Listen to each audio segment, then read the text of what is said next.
So yan, bumili pa ako ng privacy screen protector. Tingnan natin kung legit ba talaga yung binibinta nila na privacy screen protector. Halimbawa ganyan, nakaganyan ang cellphone mo at ginanyan mo, hindi na makikita. Yan. Pag ginaganyan mo lang, hindi na makikita sa katabi mo. Yan, pag ginaganyan, ganyan lang makikita. Pero pag ginaganyan, hindi na makikita sa katabi mo yung ginagawa mo sa cellphone mo. Kaya subukan po natin kung legit ito. Ito pa ba ang bili ko?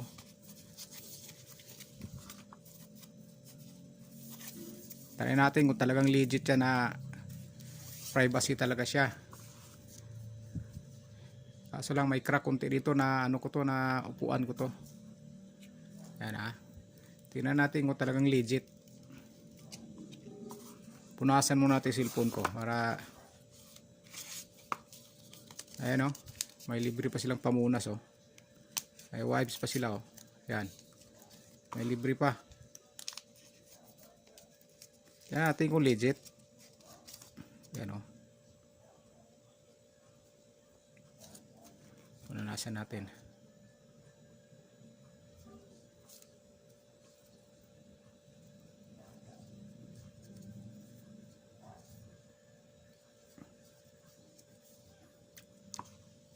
Tanggalin ko muna tong ano.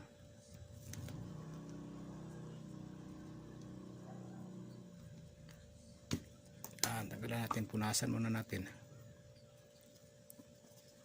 Tingnan natin kung legit. Talagang tingnan natin kung legit ba talaga siya na privacy screen protector. Screen protector na siya. Magkakaroon ka pa ng privacy kapag gumagamit ka ng cellphone sa labas, lalong-lalo na sa loob ka ng jeep. May mga katabi na tumitingin sa cellphone mo habang gumagamit ka. Ito, tingnan natin, subukan natin kung legit nga talaga to. Yan. Tingnan natin ha.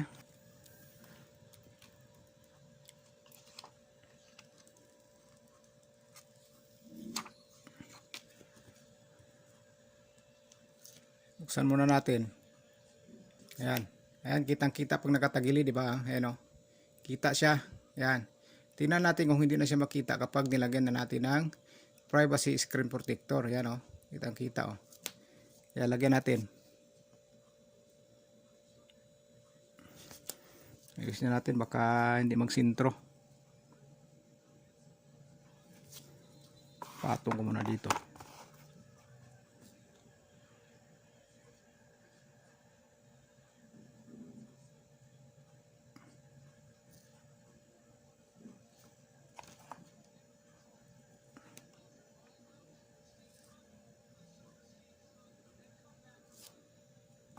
Yan.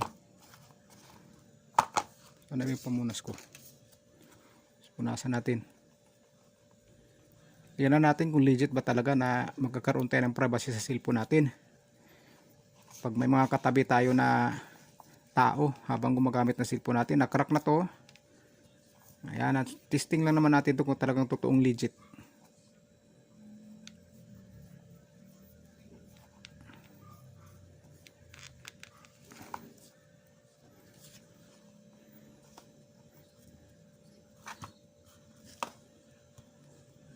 Yan, tingnan natin. The moment of truth daw. The moment of truth. Yan natin para lakasan natin yung ano. Ayan. The moment of truth. Ayan. Tingnan natin ha. Tingnan natin kung hindi na mababasa pag nakatagilid.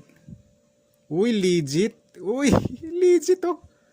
Uy, legit. Hindi na makita oh. Crack na nakikita oh. O, tingnan nyo. Klarong-klaro pag sarapan. Pag sa gilid kayo, tingnan sa gilid oh. Hindi nyo na makita yung ginagawa sa cellphone nyo. Pag may katabi kayo, hindi na makikita. Ayan, oh. Oh. Oh. Ang galing. Legit, guys. Legit. Privacy screen protector nga siya talaga. Talagang legit, oh. Tingnan mo pag sa harapan ganyan, kitang-kita. Pero pag nakatagilid, oh, hindi na makita. Ayan na, di ba? Ang galing.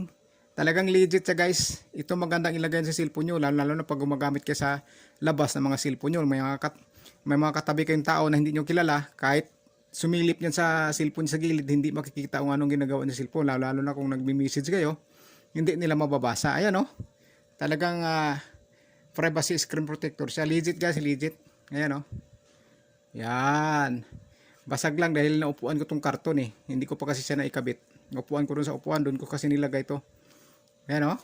Legit guys, oh, di ba? Oh.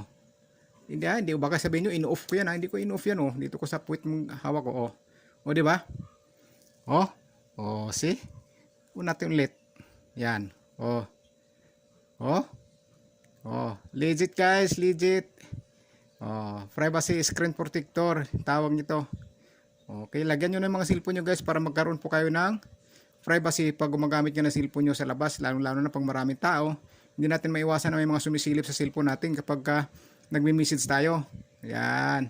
Sinishare ko na po itong tip sa inyo para magkaroon din kayo ng privacy sa mga cellphone nyo kapag ginagamit nyo sa labas at kung may mga katabi kayong tao na hindi nyo po kilala. Ayan. Ito lang ilalagay nyo guys. Privacy screen protector. Ayan, o, di ba? Crack lang na ikabit ko. Pero papalitan ko yan. Kasi sample lang naman to. Tinignan lang natin kung legit ba talaga. So, legit. So, ayan guys. Kung nagustuhan nyo itong tips ko sa inyo, huwag sana kalimutan mag-like. Pakishare na lang din po ang video para yung mga tao na hindi po nakakaalam na may privacy screen protector na pwedeng ilagay sa cellphone, malalaman po nila at para magkaroon na rin po din sila ng privacy kapag gumagamit sila ng cellphone sa labas o sa maraming tao. Ayan o, hindi na masisilip po. Ayan.